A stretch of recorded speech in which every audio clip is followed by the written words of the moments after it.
आज हम लोग बाल विकास के अंतर्गत एक बहुत ही इम्पोर्टेंट टॉपिक या हम यूँ कहें कि बहुत ही महत्वपूर्ण जो है वो टॉपिक पढ़ने का प्रयास करेंगे, जिसे हम कहते हैं बुद्धि। बुद्धि अर्थात इंटेलिजेंस। तो ये बुद्धि क्या होती है और इसकी क्या परिभाषा है बेसिकली, आज की कक्षा में हम ये देखेंगे। और इस टॉपिक को लेकर के सीरीज़ ऑफ वीडियोज़ जो है वो आपके बनेंगे और इसी टॉपिक पे आगे जो है मैं कई सारे वीडियो इस टॉपिक को पूरा कंप्लीट करते हुए बनाऊंगी।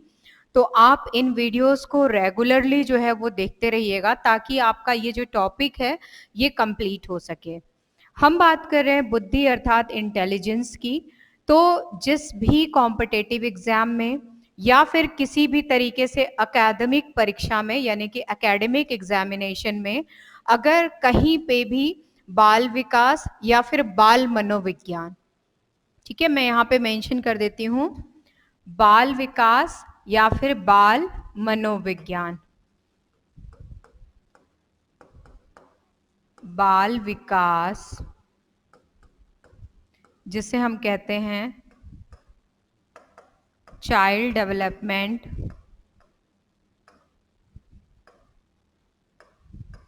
या फिर बाल मनोविज्ञान,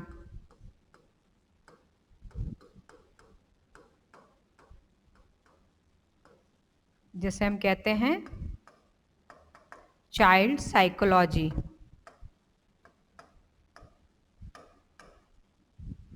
जहाँ पे भी आपके ये दोनों तथ्य जो है वो किसी भी एग्ज़ाम में आते हैं या ये दोनों टॉपिक किसी भी एग्ज़ाम में आते हैं, वहाँ पे ये टॉपिक आपके लिए बहुत ही लाभदायक होगा, बहुत ही यूज़फुल होगा। क्योंकि बाल विकास की जब भी हम बात करते हैं, चाइल्ड डेवलपमेंट की जब भी हम बात करते हैं, चाइल्ड साइकोलॉजी की भी जब हम बात करते हैं, तो जो हमारे बात का जो स्टार्टिंग पॉइंट होता है वो कहीं ना कहीं बालक के स्टार्टिंग से यानी कि आरंभिक अवस्था से जो है हम लोग जोड़ते हैं। जब हम आरंभिक अवस्था की बात करते हैं, जो सर्वप्रथम अवस्था होती है, तो जैसा कि आप सभी जानते हैं कि सर्वप्रथम अवस्था या बालक की प्रारंभिक अवस्थाओं के विषय में जब हम जाते हैं तो हम उसको भ्रूणावस्था से लेते हैं। इसलिए हमें पूरी तरीके से जो है एकदम आरंभिक अवस्था से लेकर के और किशोरावस्था तक जो बुद्धि का विकास है, इसको हम लोग जो है जानने का प्रयास करेंगे। आपके कोर्स में बुद्धि जो है वो आपका जो बालक का बौद्धिक विकास होता है, विभिन्न प्रकार के विकासों को आप अध्ययन में ले रहे होंगे या हम लोग लेते हैं अपने कोर्स के अंदर। उसमें जो बौद्धिक विकास आता है, उस बौद्धिक विकास के अंतर्गत जो है हम इस इंटेलिजेंस को पढ़ेंगे अर्थात बुद्धि को पढ़ेंगे। तो बुद्धि का जैसा कि आपने देखा यहाँ पे कि हम लोग पढ़ने वाले हैं बुद्धि, अर्थ एवं परिभाषा, यानी कि इंटेलिजेंस का मीनिंग क्या है और उसकी डेफिनेशंस क्या है। तो जब हम इसके मीनिंग को जानने का प्रयास करते हैं या इसके डेफिनेशन में जाने का प्रयास करते हैं, तो हमें ये जानना अत्यंत आवश्यक है कि ये हमारे लिए कितना इम्पोर्टेंट है। देखिए, व्यक्ति चाहे छोटा हो चाहे बड़ा हो, व्यक्ति के पास एक बहुत ही महत्वपूर्ण हथियार के रूप में, एक शस्त्र के रूप में जो है वो बुद्धि काम करता है।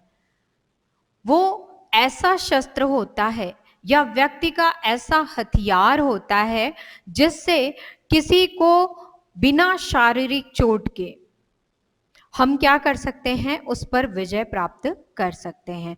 विजय हम कैसे प्राप्त कर सकते हैं? विजय हम बुद्धि के प्रयोग से प्राप्त कर सकते हैं। हम किसी का दिल जीत सकते हैं, ये हमारी बुद्धि का प्रयोग होगा। हम किसी से बहुत ही विनम्रता पूर्वक बात करते हैं, ये हमारी बुद्धि का प्रयोग है। हम अपने ज्ञान को प्रदर्शित करते हैं, ये भी हमारी बुद्धि का प्रयोग है।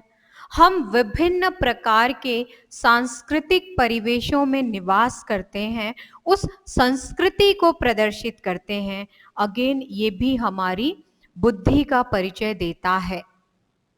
विभिन्न प्रकार के करिकुलम में, वैश्विक स्तर पे, ग्लोबल लेवल पे, हमारे राष्ट्रीय स्तर पे, प्रादेशिक स्तर पे, मंडल स्तर पे, जिला स्तर पे, विभिन्न स्तरों पर हम क्या करते हैं, अपने एक व्यवहार का परिचय देते हैं, अपने क्रियाकलापों का परिचय देते हैं और अपने जो है विचारों का परिचय देते हैं।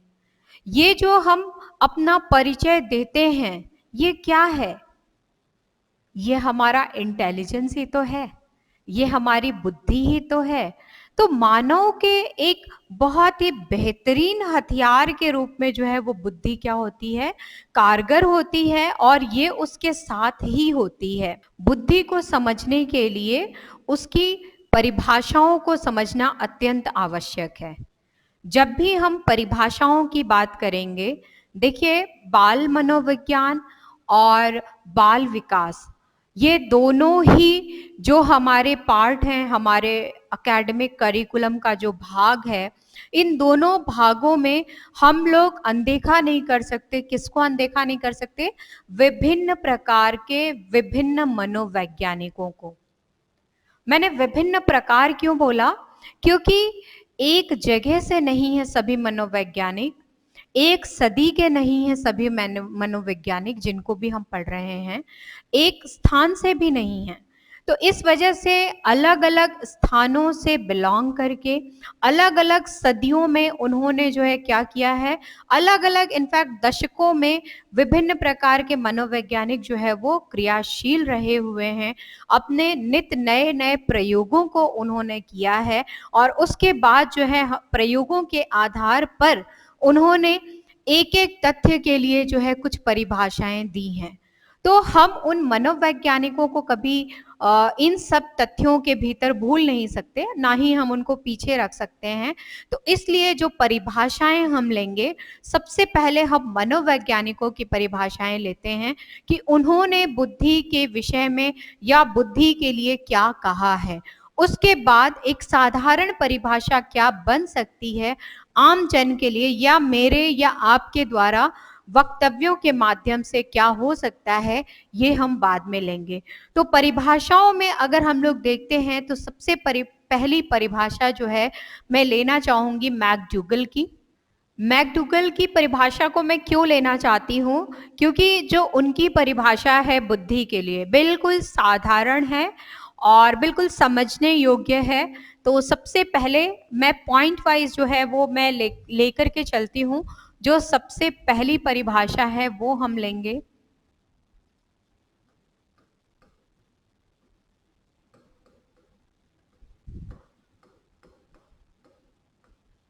मैकडूगल के अनुसार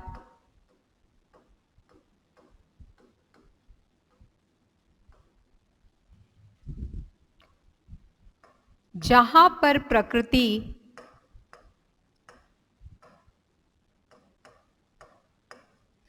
अपनी मूल प्रवृत्तियों के द्वारा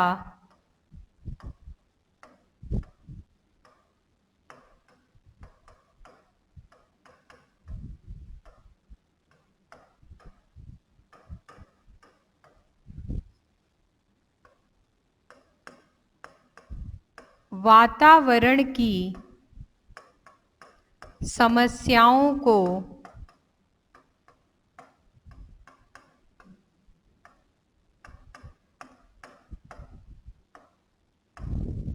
सुलझाने में असमर्थ होती है,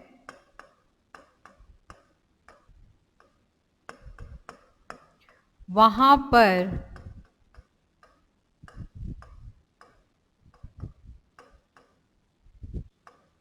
बुद्धि तत्व का उदय होता है। वहां पर बुद्धि तत्व का उदय होता है।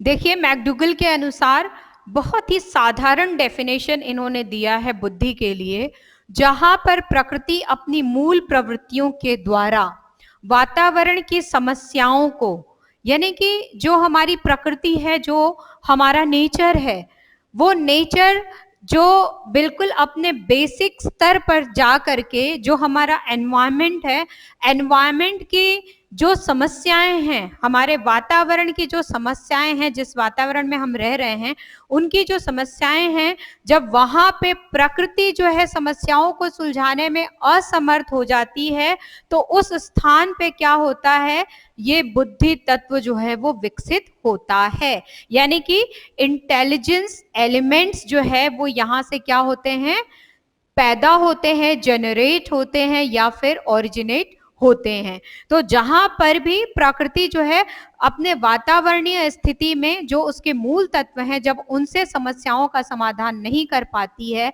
ऐसी स्थिति में जो तत्व या जो एलिमेंट जो है वो उपजता है या क्रियाशील होता है या अपनी जगह बनाता है, उसे हम क्या कहते हैं, बुद्धि तत्व कहते हैं। ठीक है, ये परिभाषा किसके द्वारा है, मैकडूगल के द्वारा। आइए हम दूसरी परिभाषा को लेते हैं। दूसरा स्टोडर्ड के द्वारा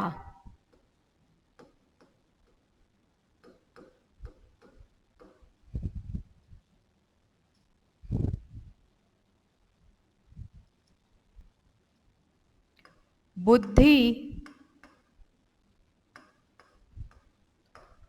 उन कार्यों को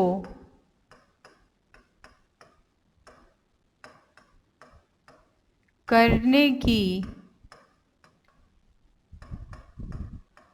योग्यता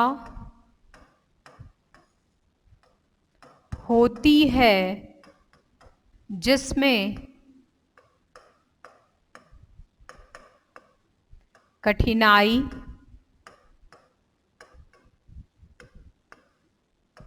जटिलता, अमूर्तता, सामाजिक मूल्य,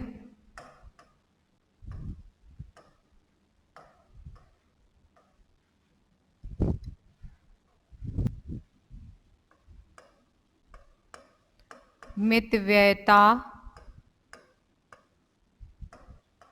अनुकूलता तथा लक्ष्य प्राप्ति की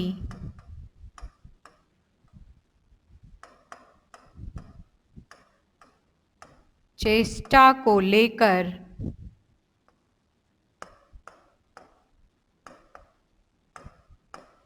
अनुकूलतम परिवेश निर्धारित किए जाते हैं।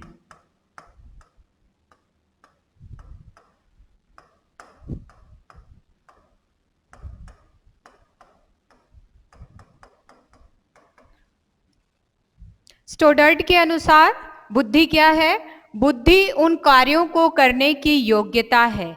यानी कि ये जो बुद्धि है, ये उन कार्यों को करने के लिए एक पैरामीटर है, एक योग्यता है।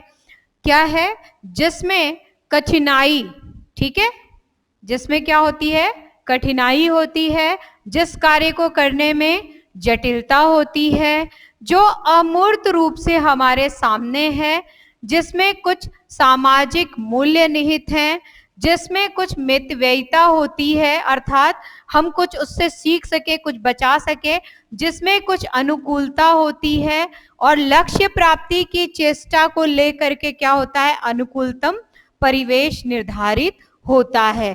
तो ये जो कार्य हैं, विभिन्न प्रकार के कार्य हैं, इन कार्यों को करने की योग्यता किसमें होती है, या इन कार्यों को हम किसके द्वारा कर सकते हैं, हम इन कार्यों को बुद्धि के द्वारा जो है वो कर सकते हैं। तो ये जो बुद्धि है, इन कार्यों को बेसिकली करने की क्या होती है, एक योग्यता होती है। इस योग्यता के अनुसार आपकी बुद्धि का परीक्षण किया जाता है कि आप कितने अनुकूल हैं उस वातावरण के प्रति, आप कितने मितव्ययी हैं उस कार्य के प्रति, आप कितने योग्य हैं, आप कितने जटिल हैं उस कार्य के प्रति, आप किन कठिनाइयों को किन रूपों में सॉल्व करते हैं या किस तरीके से उसका निस्तारण करते हैं। अमूर्तता जिस कार्य की है उस कार्य को अमूर्त रूप में होते हुए भी, यानी कि आपके सामने उसका किसी भी तरीके का रूप नहीं है, रंग नहीं है, कोई दृश्यगत, मैं ये कहूं कि दृश्यगत भी नहीं है, लेकिन ऐसी स्थिति में भी अगर कोई इस तरह की समस्या आती है, कोई इस तरह का कार्य आप करते हैं, तो उस कार्य को करने का जो आपका एक वातावरण होता है या एक आपकी अनुकूलतम जो परिस्थिति बनती है, उसको हम क्या कहते हैं? बुद्धि कहते हैं। ठीक है, तो ये डेफिनेशन थी स्टोडर्ड के अनुसार। आइए तीसरी डेफिनेशन की तरफ हम लोग चलते हैं।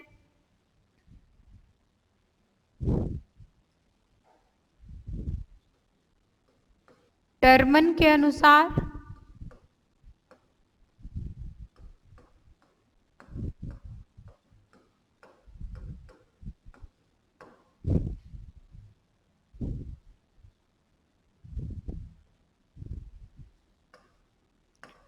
जो व्यक्ति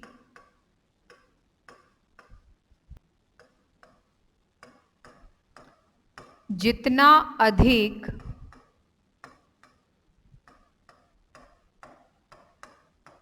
सोच विचार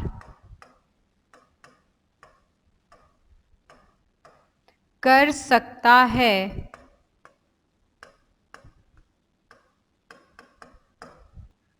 वह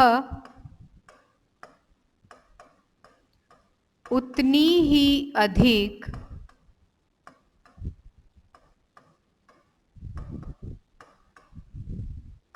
बुद्धि रखता है। ठीक है, टर्मन के अनुसार जो व्यक्ति जितना अधिक सोच विचार कर सकता है, उसके सोचने विचारने का दायरा जितना अधिक है, जिस लेवल तक वो सोच सकता है, वो उतनी ही अधिक क्या करता है? बुद्धि को रखता है। उसकी बुद्धि को उतनी ही अधिक जानी जाती है जहां तक वो क्या करता है? सोचता है या विचारता है। मान लीजिए कोई पॉइंट है, किसी पॉइंट को लेकर के या किसी तथ्य को लेकर के, किसी भी तथ्य को लेकर के, जैसे अगर हम लोग एक एग्जाम्पल लें, एग्जाम्पल में हम वही एग्जाम्पल लेते हैं, एक ग्लास है जिसमें हमने आधा पानी भर दिया। अब उस एग्जाम्पल के अनुसार जब उस आधे ग्लास के पानी को हम 3 लोगों को दिखाते हैं, यानी कि हमने 3 लोगों को जो है वो आधे ग्लास के पानी को जो है वो शो किया।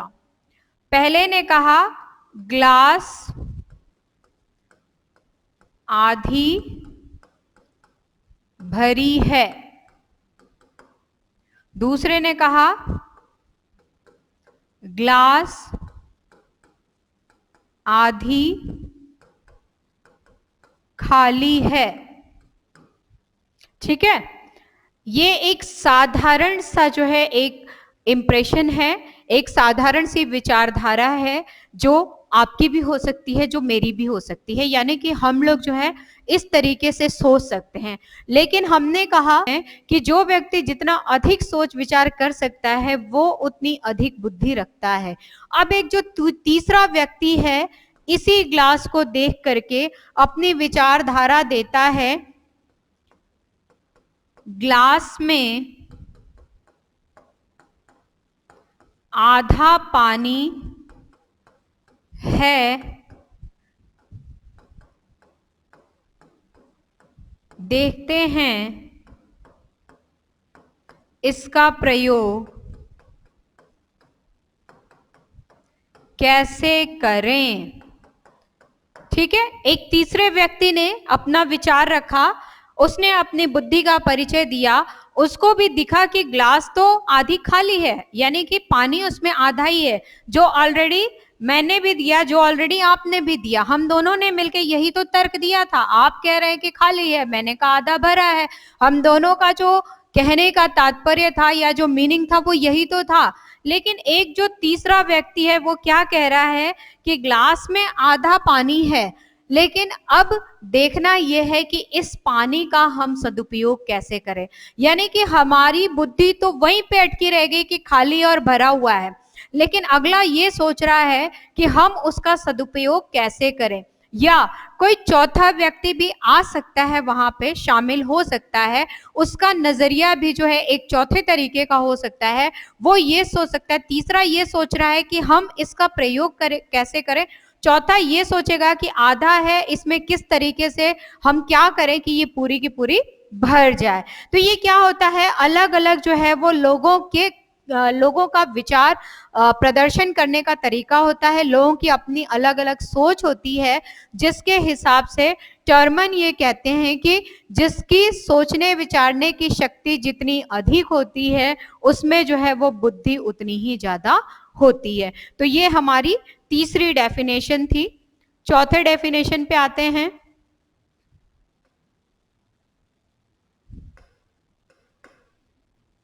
कोल्हर के अनुसार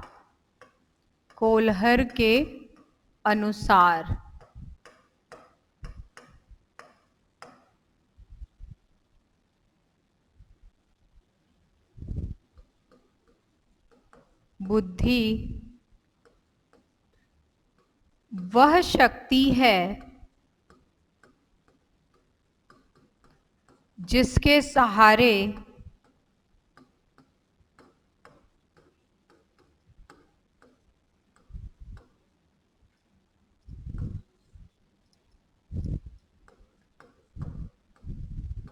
सूझ, जिसे हम कहते हैं सही विचार,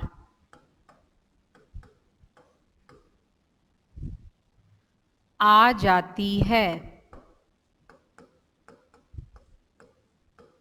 बिल्कुल साधारण और सटीक डेफिनेशन है कोल्हर का। बुद्धि वह शक्ति है, बुद्धि को एक शक्ति के रूप में ये मानते हैं, जिसके आ जाने से या फिर जिसका सहारा लेकर के एक व्यक्ति क्या बनता है, सूझ वाला व्यक्ति, यानी कि सही विचारधारा वाला व्यक्ति जो है वो बनता है। ठीक है, तो बुद्धि जिसके अंदर आ जाती है वह व्यक्ति एक शक्ति के प्रयोग के अनुसार, यानी बुद्धि को एक शक्ति के रूप में प्रयोग करता है, जिससे उसके अंदर सूझ, समझ या विचार आ जाता है। ठीक है, नेक्स्ट आइए, पांचवा।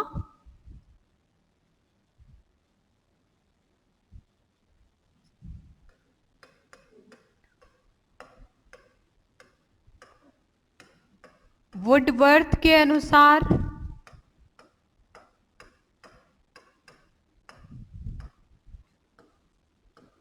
किसी भी कार्य को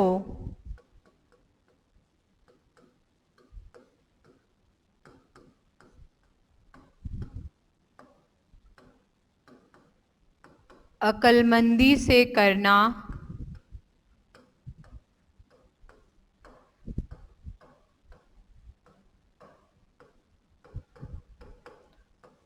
समझदारी से करना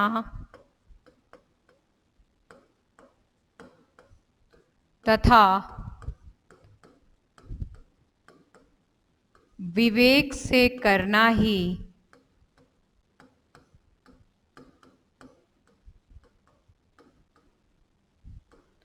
बुद्धि कहलाता है।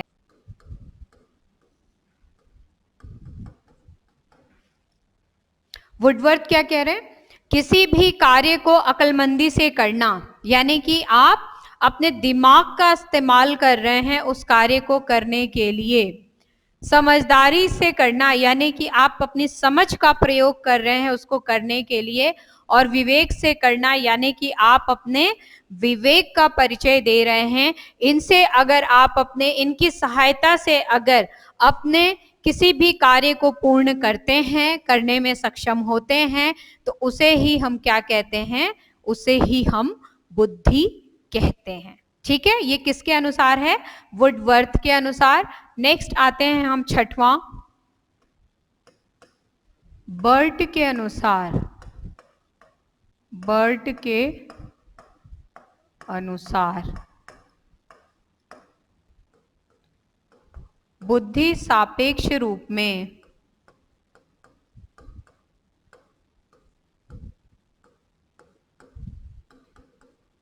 नवीन परिस्थितियों में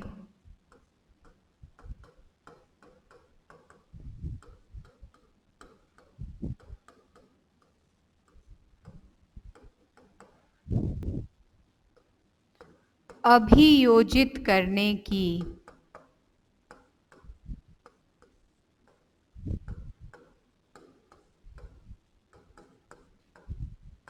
जन्मजात योग्यता होती है। बर्ट के अनुसार बुद्धि क्या है?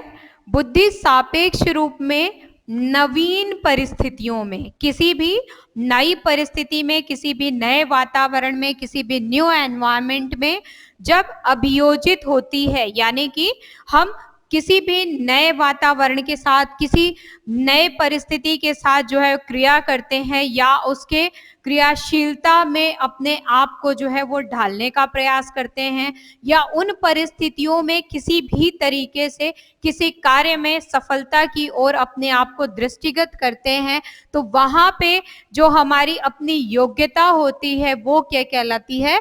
बुद्धि कहलाती है। अब ये जो योग्यता है वो योग्यता तुरंत के तुरंत पनप के नहीं आती है, वो योग्यता हमारी क्या होती है? जन्मजात योग्यता होती है, जो हमारे जन्म के साथ ही हमारे पास जो है वो मौजूद है। बस ये है कि हम जो हमारी विभिन्न परिस्थितियां होती हैं, उन परिस्थितियों में जब हम अभियोजित कार्यक्रमों से जो है वो गुजरते हैं या ऐसे वातावरणों से जो है अपनी क्रिया करते हैं, तो वहां पे उस क्रिया के दौरान जो सहायक तत्व हमारे पास उपलब्ध होते हैं, जो कि जन्मजात रूप से हमारे पास हैं, जब वो उजागर होते हैं तो उसे ही हम क्या कहते हैं? हम उसे बुद्धि कहते हैं। नेक्स्ट हम आते हैं 7वां,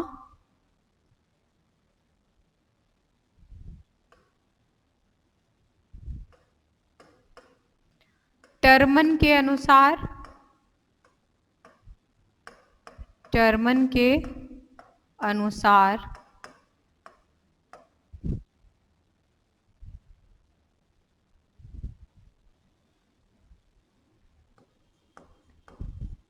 अमूर्त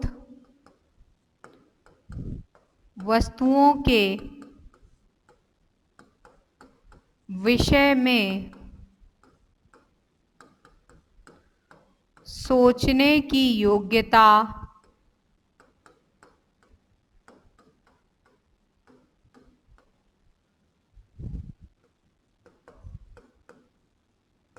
बुद्धि कहलाती है। बहुत ही साधारण सा डेफिनेशन इनका भी है। अमूर्त वस्तु, अमूर्त से तात्पर्य क्या है?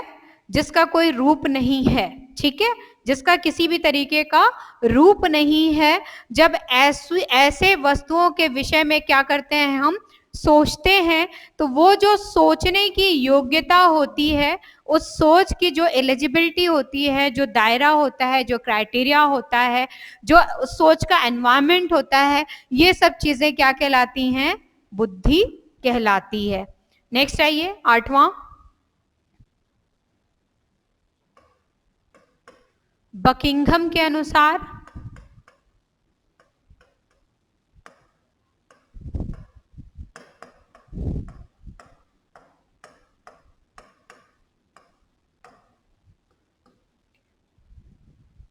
सीखने की शक्ति ही बुद्धि है।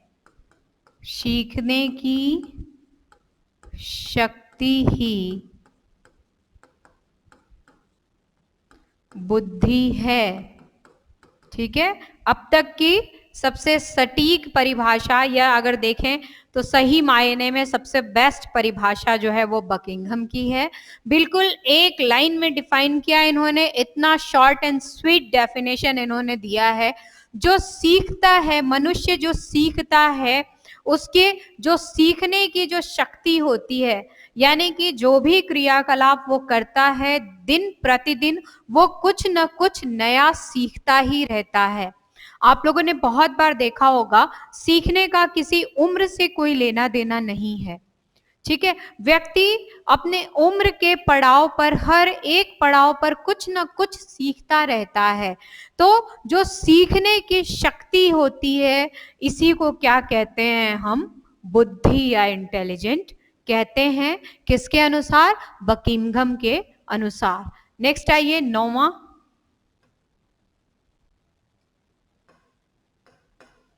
गाल्टन के अनुसार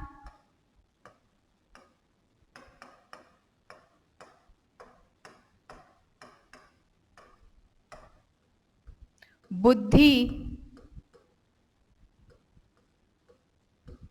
पहचानने तथा सीखने की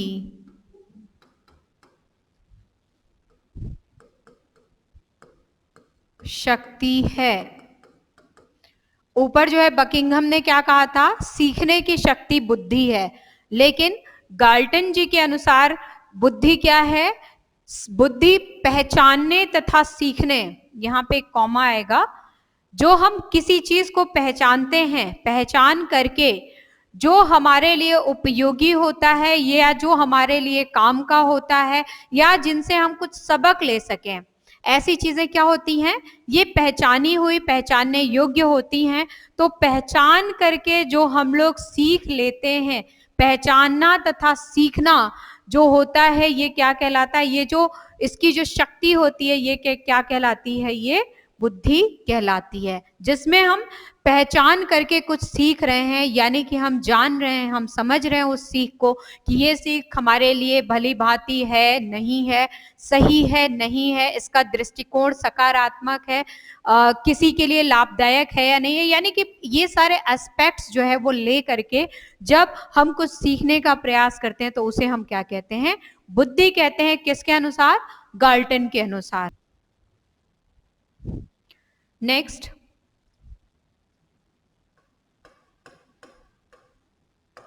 क्रूज के अनुसार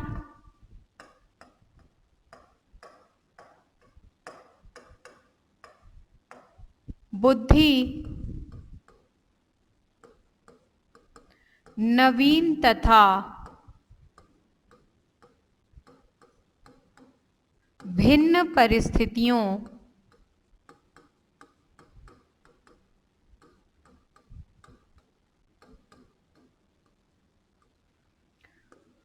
में समुचित रूप से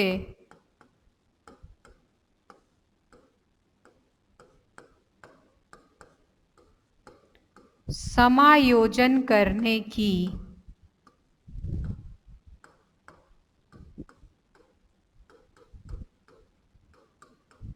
योग्यता होती है। क्रूज ने क्या कहा?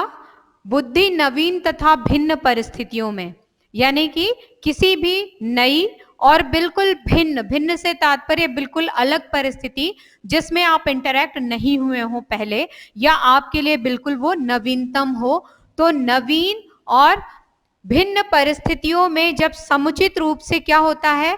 समायोजन किया जाता है।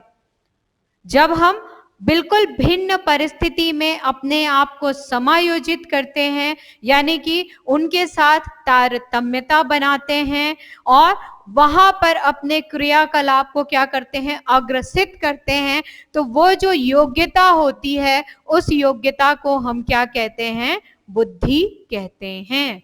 तो बिल्कुल सटीक डेफिनेशन और सही डेफिनेशन है क्रूज के अनुसार, नवीन तथा भिन्न परिस्थितियों में समुचित रूप से समायोजन करने की जो योग्यता होती है, उसी को हम क्या कहते हैं? बुद्धि या इंटेलिजेंस कहते हैं। नेक्स्ट आइए, 11वां, वेसलर के अनुसार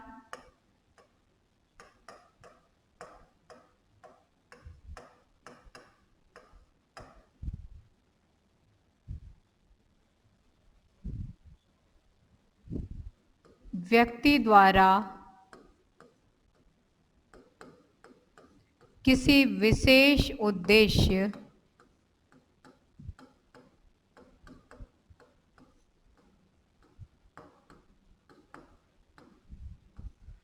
की पूर्ति के लिए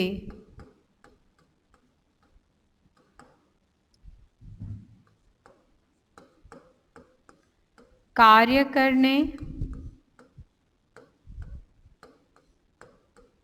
तर्क करने तथा चिंतन करके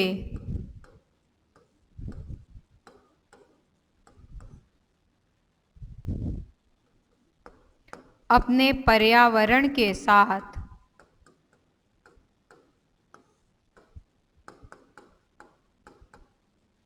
सामंजस्य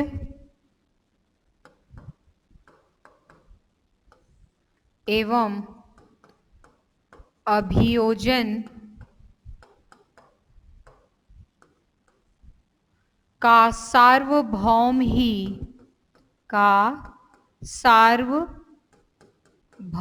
ही बुद्धि कहलाता है।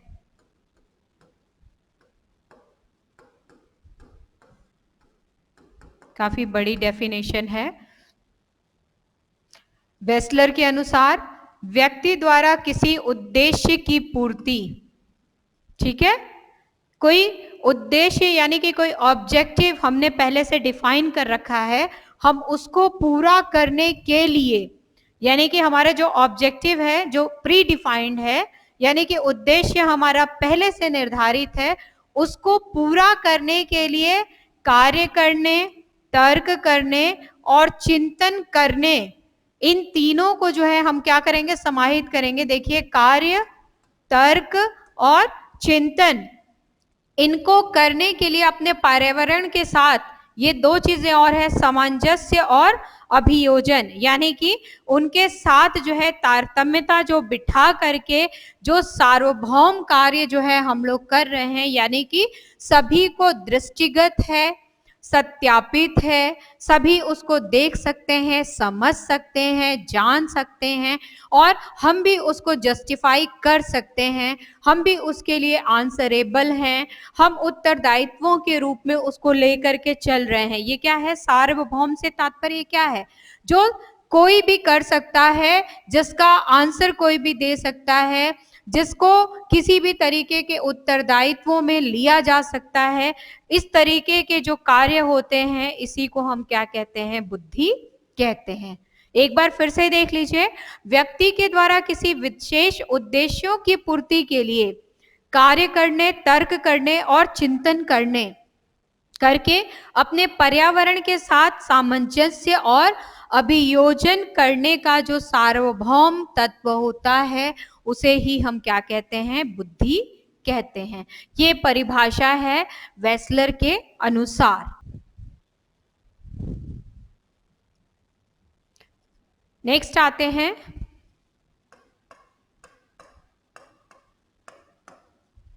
हिलगर्ट के अनुसार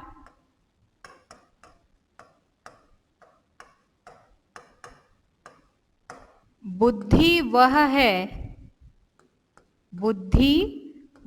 है जिसको बुद्धि परीक्षण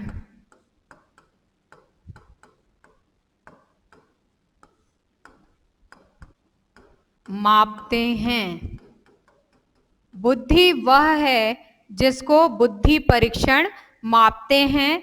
ये बहुत ही इम्पॉर्टेंट डेफिनेशन है। और इम्पॉर्टेंट क्यों है? क्योंकि अभी तक जो हमने डेफिनेशंस देखे बुद्धि से रिलेटेड, यानी कि इंटेलिजेंस से रिलेटेड, वो सभी डेफिनेशंस बिल्कुल सीधे सीधे थे, यानी कि एक सकारात्मक परिभाषा की तरफ ले जा रहे थे। बट जो डेफिनेशन हिलगर्ट ने दिया है, इनकी डेफिनेशन बिल्कुल ऐसे लगता है जैसे निराधार है, कोई आधार ही नहीं है। बुद्धि वह है जिसको बुद्धि परीक्षण में मापते हैं। तो ये कोई डेफिनेशन नहीं हुआ, ये लोगों का कहना है, विभिन्न प्रकार के जो हमारे मनोवैज्ञानिक हैं, जो दूसरे मनोवैज्ञानिक हैं, उनका कहना है, या विभिन्न प्रकार के शिक्षा शास्त्री हैं, ये उनका कहना है। उनका ये मानना है कि बुद्धि वह है जिसको बुद्धि परीक्षण में मापते हैं। ये कैसा डेफिनेशन है? तो बेसिकली डेफिनेशन का क्राइटेरिया यहीं से शुरू होता है। उनका कहना यह है कि बुद्धि ही वह विशेष क्रिया है जिसको हम क्या करते हैं, बुद्धि परीक्षण के द्वारा जो है वो मापते हैं। अगेन जब हम इसमें आगे जाते हैं, बुद्धि परीक्षण की जब हम बात करते हैं, जब हम बुद्धि परीक्षण के तरीकों में जाते हैं, जब हम बुद्धि परीक्षण के प्रकारों में जाते हैं, तो फिर जब पूरा अध्ययन हम कंप्लीट करते हैं, तो उस कंप्लीट अध्ययन के बाद जो है ये सार हमारे पास जो है वो आता है। क्या आता है? कि बुद्धि वह है जिसको बुद्धि परीक्षण में मापा जाता है। ये डेफिनेशन एक्चुअली क्यों खास है, मैं आपको ये भी बताना चाहूंगी। इसके साथ एक तथ्य है, आप इसको नोट डाउन भी कर लेंगे। ये जो डेफिनेशन है, ये हिलबर्ट के द्वारा उनकी अपनी ही पुस्तक इंट्रोडक्शन टू साइकोलॉजी,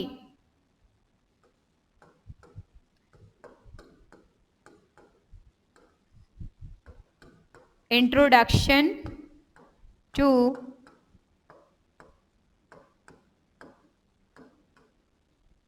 साइकोलॉजी में दिया गया था। उनकी अपनी ही पुस्तक है ये, इंट्रोडक्शन टू साइकोलॉजी। उसके अंदर ही इन्होंने इस डेफिनेशन को दिया था, और देने के बाद उन्होंने जितनी भी बुद्धि परीक्षण की क्रियाएं हैं उन सब के बारे में बहुत अच्छे से बखूबी समझाया है, और समझाने के बाद जो है इस निष्कर्ष पे पहुंचे कि ये जितना भी हमने परीक्षण किया है, जितना भी मापा है, ये सब बुद्धि ही तो है, और क्या है। ये जितनी भी डेफिनेशंस अभी हम लोगों ने देखी, ये सभी विभिन्न जो है मनोवैज्ञानिकों के द्वारा प्रदत्त हैं। अलग अलग मनोवैज्ञानिकों ने अलग अलग तरीके से जो है अलग अलग शब्दों का प्रयोग करके बुद्धि को परिभाषित किया। लेकिन अगर हम इन सब का निचोड़ निकालने का प्रयास करें, अगर हम इन सबको समझने का प्रयास करें, तो लगभग बुद्धि को लोगों ने एक तरीके से ही सामंजस्य में बिठा रखा है। लगभग परिभाषाएं एक दूसरे से काफी मिलती जुलती हैं। थोड़े थोड़े माइनर से डिफरेंसेस हैं, उनको हमें ध्यान में रखना होगा। एक क्विक रिवीजन हम ले लेते हैं परिभाषाओं का।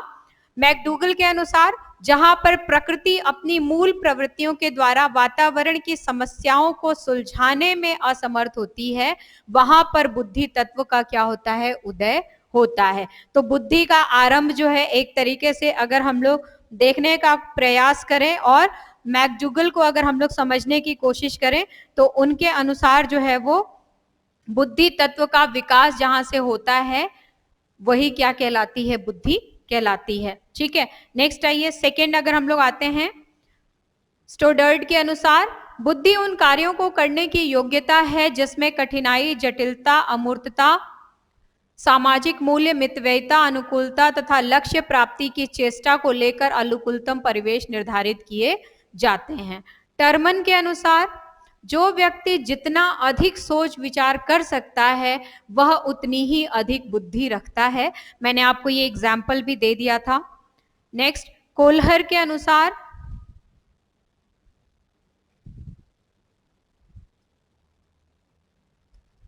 बुद्धि वह शक्ति है जिसके सहारे सूझ यानी कि सही विचार आ जाते हैं। वुडवर्थ के अनुसार, किसी भी कार्य को अकलमंदी से करना, समझदारी से तथा विवेक से करना ही क्या कहलाता है, बुद्धि कहलाता है। बर्ट के अनुसार, बुद्धि सापेक्ष रूप में नवीन परिस्थितियों में अभियोजित करने की जन्मजात योग्यता होती है।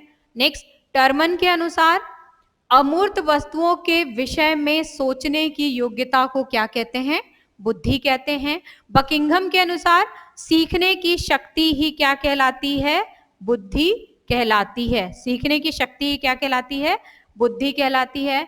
गाल्टन के अनुसार, बुद्धि पहचानने तथा सीखने की शक्ति होती है। गाल्टन के अगर डेफिनेशन पे जाएं, तो पहचानने और सीखने की जो शक्ति होती है, उसी को हम क्या कहते हैं, बुद्धि कहते हैं। नेक्स्ट, क्रूज के अनुसार, बुद्धि नवीन तथा भिन्न परिस्थितियों में समुचित रूप से समायोजन करने की क्या होती है? योग्यता होती है। वेस्लर के अनुसार व्यक्ति द्वारा किसी विशेष उद्देश्य की पूर्ति के लिए कार्य करने, तर्क करने तथा चिंतन करने के लिए करके अपने पर्यावरण के साथ सामंजस्य एवं अभियोजन का सार्वभौम ही क्या कहलाता है? बुद्धि कहलाता है। नेक्स्ट, हिलगर्ट के अनुसार बुद्धि वह है जिसको बुद्धि परीक्षण मापते हैं। ठीक है, इंट्रोडक्शन टू साइकोलॉजी जो उनकी बुक थी, उस बुक में उन्होंने इस डेफिनेशन को दिया है, जिसमें उन्होंने बुद्धि परीक्षण से रिलेटेड बहुत सारे टर्म्स को डिफाइन किया है। तो इसके अनुसार जो है उन्होंने एक डेफिनेशन दिया बुद्धि का कि बुद्धि वह है जिसको बुद्धि परीक्षण मापते हैं। ये हमने जो है डेफिनेशंस जो है विभिन्न प्रकार के हमारे जो शिक्षा शास्त्री हैं, विभिन्न मनोवैज्ञानिक हैं, उनके अनुसार देखने का प्रयास किया। अब एक साधारण डेफिनेशन बुद्धि के लिए क्या हो सकता है? इन सब डेफिनेशंस को पढ़ करके, इनको समझ करके, इनको कंपाइल करके हम एक आम भाषा में या एक जनरल भाषा में, एक सीधे सामान्य भाषा में हम बुद्धि को कैसे परिभाषित कर सकते हैं, एक लाइन में हम उसको कैसे लिख सकते हैं, एक बार हम वो भी देख लेते हैं।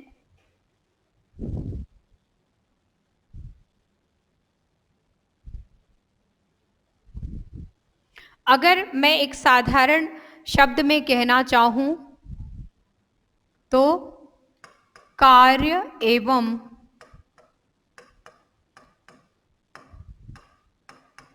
व्यवहारों को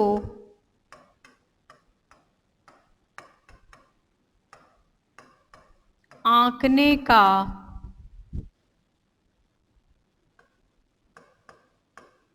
माध्यम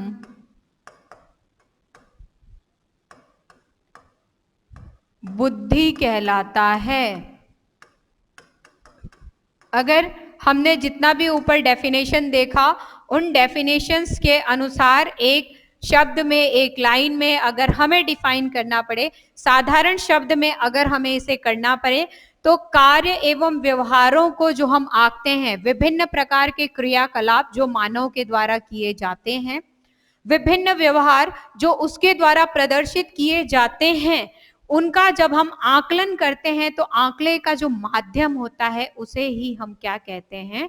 बुद्धि कहते हैं या फिर इंटेलिजेंस कहते हैं। ठीक है, तो बुद्धि की एक साधारण डेफिनेशन क्या हो गई? कार्य एवं व्यवहार को आंकने का माध्यम क्या कहलाता है? बुद्धि कहलाता है। अब ये जो कार्य और व्यवहार को मापने का जो आकलन है, जो बुद्धि कहलाता है, ये दो रूपों में हमारे सामने आता है। एक को हम कहते हैं सामान्य बुद्धि और दूसरे को हम बोलते हैं विशेष बुद्धि। सामान्य बुद्धि और विशेष बुद्धि, विभिन्न प्रकार के जो सामान्य परिस्थितियां होती हैं, ठीक है, सामान्य बुद्धि सामान्य परिस्थितियों के लिए, सामान्य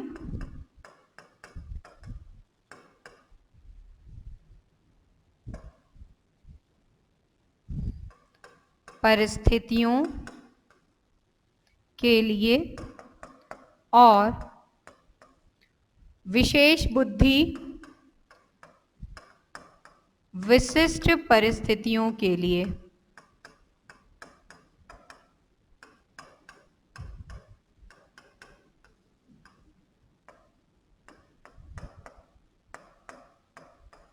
सामान्य बुद्धि और विशेष बुद्धि, ये दो तरीके की बुद्धि जो है वो सामान्यतः देखने को मिलती है, जो हम लोग रूटीन में जो है वो प्रयोग में लेते हैं। किसी भी मानव के अंदर ये दोनों तरीके की बुद्धि जो है वो देखी जाती है, देखी जा सकती है। तो इसके बाद अभी आज जो हम लोगों ने अपनी क्लास में पढ़ा, सामान्य बुद्धि का एक सामान्य सा अर्थ और विभिन्न मनोवैज्ञानिकों के द्वारा उसके दी गई परिभाषाएं यानी कि डेफिनेशंस, ये हमने बखूबी जान लिया। अब आज की कक्षा से जो भी प्रश्न बनेंगे, अगली कक्षा जब मैं लूंगी बुद्धि हमारे टॉपिक के ऊपर ही अगली क्लास हमारी जब भी होगी, तो जब भी मैं लूंगी पहले मैं इनके क्वेश्चंस जो आज पढ़ाया इनके क्वेश्चन लूंगी, उसके बाद हम आगे के टॉपिक्स को पढ़ेंगे। तो आपका काम है, देखिए इसमें जितना समझाना था वो मैंने आपको समझाया, जितना समझा सकती थी वो मैंने आपको समझाया। अब ये जो डेफिनेशंस हैं, डेफिनेशंस आपको याद हो जाने चाहिए, आपको इनको याद करना होगा। अब इनमें बहुत सारे डेफिनेशंस हैं जो पढ़ने में बिल्कुल एक जैसे लगते हैं, तो एक जैसे लगते हैं तो कई बार याद करने में आपको कठिनाई आ सकती है। इस वजह से जो है मैंने जब आपको ये पढ़ाया है तो पढ़ाते पढ़ाते जो मेन जो हमारे पॉइंट्स हैं मैंने इसीलिए इसको क्या किया है, अंडरलाइन किया है, हाईलाइट मैंने इसीलिए किया है कि जब आप पढ़ें, जब आप इसको रटें या इसको याद करें, इसको बिल्कुल अपने जहन में इसको बिठाने का प्रयास करें, तो आप इन शब्दों को यानी कि जो हमारे मनोवैज्ञानिक हैं उन मनोवैज्ञानिकों के नाम के साथ ये कुछ शब्द जो मैंने बार बार हाईलाइट किए, अंडरलाइन किए हैं, आप इन शब्दों को भी बिठाने का प्रयास कीजिए। अगर आप ऐसा करते हैं तो आप कोई भी डेफिनेशन ना तो भूलेंगे और ना ही किसी डेफिनेशन में आपको कंफ्यूजन होगा। और अगर आप इन शब्दों के साथ मनोवैज्ञानिकों को नहीं जोड़ पाएंगे तो आप हमेशा कंफ्यूज रहेंगे। अभी तो मैंने केवल 12 ही डेफिनेशन लिखवाई, और भी डेफिनेशंस हो सकते हैं, तो इतने में ही अगर आप कंफ्यूज हो जाएंगे तो और डेफिनेशंस को आप कैसे याद करेंगे। तो याद करने का सबसे सीधा सरल तरीका यही है कि आप मनोवैज्ञानिकों के नाम के साथ जो मेन उनके पॉइंट्स हैं उनको हाईलाइटेड वे में याद करने का प्रयास करें। तो आप इनकी प्रैक्टिस कीजिए, इनको याद कीजिए। अगले कक्षा में फिर से मिलते हैं। कोई प्रॉब्लम हो तो आप मुझसे पूछ सकते हैं। Thank you so much.